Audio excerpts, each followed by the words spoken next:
Thank you, Mr. Chairman. Thanks, everybody, for being here. Mr. Pemberton, I've watched a lot of the testimony and questions in my office before I got here.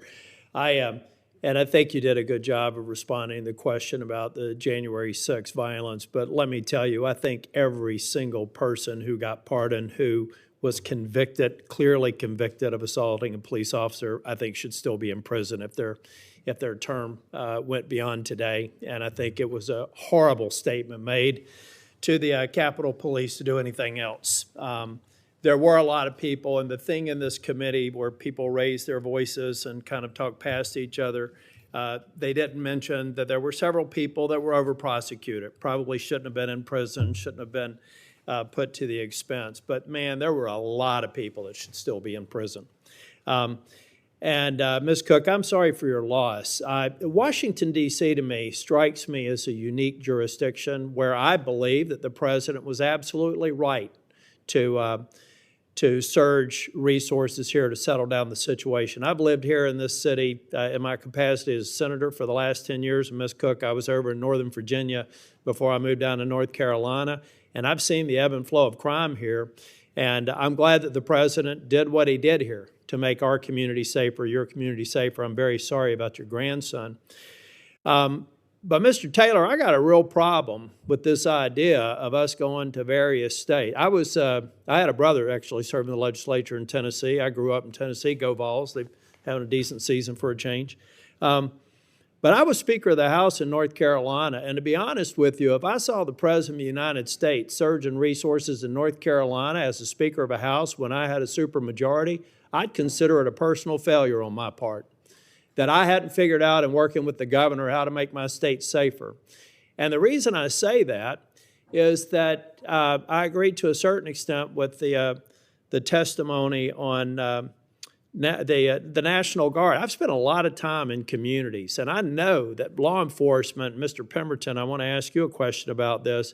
It's a lot like you hear with special operators operating in very dangerous places around the world, that you need community engagement. You need law enforcement officers on the street that are actually welcomed by the community. They're out there. They know the people, the de facto leaders, the people that give them an idea of where the unsafe places are. So it's not just about the strong arm of law enforcement. It's the right balance. Do you agree with that? Yeah, absolutely. I think it's very important that we have the ability to interact with the citizens, to communicate with the citizens, develop those relationships. Yeah. So I guess the question I have is, why in the hell are we letting off elected officials in Memphis and other cities who are failing the people that elected them? Why are we letting them off?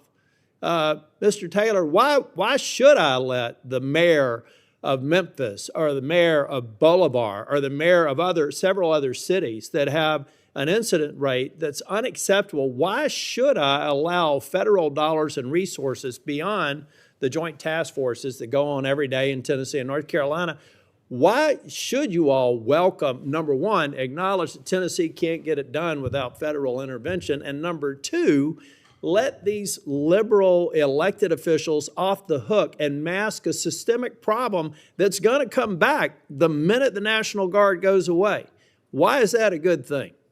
Well, it's not a good thing. And what I would recommend that this body consider, and I said it in my opening statement, the left and the progressive nonprofits that I talked about, for years, they have pushed the Justice Department to come into these communities and use the consent decrees. I'd like to spend some more time. I'm sorry to interrupt you, but I'm going to try and stay on time here. I think we're making a huge mistake by going in and papering over a fundamental problem. It's only going to be solved while we're there with some police presence. It's going to go away.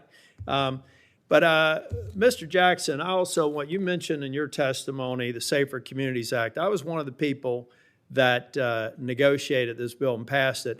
I do want to tell you something. I wish that I had there's a lot of good in this bill, and all the bad that some of my colleagues said was going to happen when we voted against it, they're all dead wrong. It's been all good. Hadn't been bad. But let me tell you what I wished I had been able to do. I wish I had been able to put into law that no jurisdiction that has cashless bail, that's a sanctuary jurisdiction, any of those things could be qualified for any of these behavioral health resources, because there's plenty of people now, plenty of municipalities, plenty of other governments that could benefit from that. But I don't want this to go into an area where it's going to be sub-optimized because of the failure of elected leaders that allow horrible things like happened to Ms. Cook. So I'd like for folks to stop talking past each other. You seem like a good man. You're a victim of gun violence. But folks, we've got to turn around and look. I got to look at Republicans that are failing and tell them to man up, person up, whatever you want to call it, and start protecting these communities. But the liberal leaders who are failing these communities should not get a dime of the stuff that I worked hard to get produced, if in fact they're making their communities less safe. Thank you, Mr. Chair. Mr. Chairman, may I finish my comment, because I really think it's important and to the point of Senator If you can do Tillis. it shortly, a couple Yes. minutes. What I was going to say is that what's critically important to hold these officials accountable, Senator Tillis, is that the Justice Department in the past has come into communities and entered into consent decrees forcing the police to tie their hands when fighting crime. We now need to reverse that. We need to come into, you all need to come into those communities with the Justice Department and force the DA and the justice system to enforce these tough on crime policies so that we can save people's lives. We need to take their playbook and flip it. And I think that'll make Memphis safer, and it'll make a lot of communities around the country safer. Great point, Senator. Thank you. Senator Ronald.